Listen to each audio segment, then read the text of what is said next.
संक्रमण तेजी से बढ़ता दिख रहा है। इस वजह से 24 घंटे में दिल्ली में कोरोना के 56 नए मामले सामने आए हैं। साथ ही एक 60 वर्षीय महिला मरीज की मौत हो गई। ये इस साल दिल्ली में कोरोना से मौत का पहला मामला है।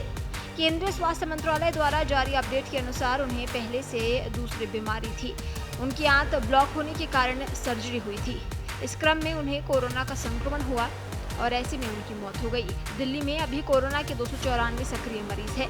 कोरोना के बढ़ते मामलों के मद्देनजर पिछले दिनों दिल्ली सरकार के स्वास्थ्य विभाग ने अस्पतालों को अलर्ट जारी किया था।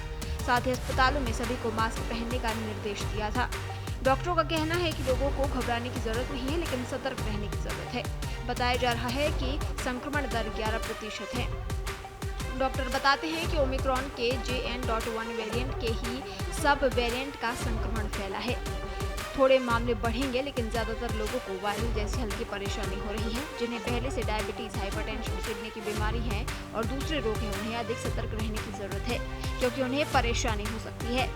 केंद्रीय स्वास्थ्य मंत्रालय के मुताबिक 30 मई तक देश भर में 2710 मामले दर्ज किए गए। सबसे ज्यादा कोरोना के 1147 एक्टिव केस केरल में है। उसके बाद महाराष्ट्र में 424 केस एक्टिव हैं। वहीं उसके बाद तीसरे नंबर पर दिल्ली में 223 केस एक्टिव हैं। स्वास्थ्य सचिव पुण्य सलीला श्रीवास्तव ने 29 मई को सभी राज्यों के मुख्य सचिवों और केंद्र शासित प्रदेशों के प्रशासकों को एक पत्र लिखा। स्वास्थ्य मंत्रालय ने पत्र में राज्यों और केंद्र शासित प्रदेशों को अस्पतालों की तैयारी जांचने के लिए कहा है। इसमें जिला और उप जिला स्तर के अस्पताल, मेडिकल कॉलेज और दूसरे स्वास्थ्य केंद्र शामिल हैं। अस्पतालों में जांच की सुविधा, जरूरी दवाएं, PPE kit, isolation ward, oxygen supply, critical care bed और वेंटिलेटर जैसी सुविधाएं होनी चाहिए। ऑक्सीजन की तैयारी को जांचने के लिए मॉक ड्रिल भी करनी होगी। इसकी रिपोर्ट 2 जून तक भेजनी है। मंत्रालय ने टेस्टिंग प्रोटोकॉल का पालन करने पर भी जोर दिया।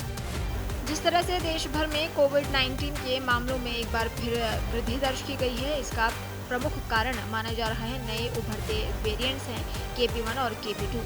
हेल्थ एक्सपर्ट्स ने बताया कि अब तक के आंकड़ों से पता चलता है कि इन वेरिएंट से संक्रमित अधिकांश मरीजों में लक्षण हल्के हैं, लेकिन ये मान लेना कि ये वायरस अब हानि रहित है, ये एक खतरनाक सोच हो सकती है। वायरस में तेजी से फैलने की क्षमता है और ये बुजुर्गों, गर्भवती महिलाओं और पहले से बीमार लोगों के लिए गंभीर रूप ले सकता है।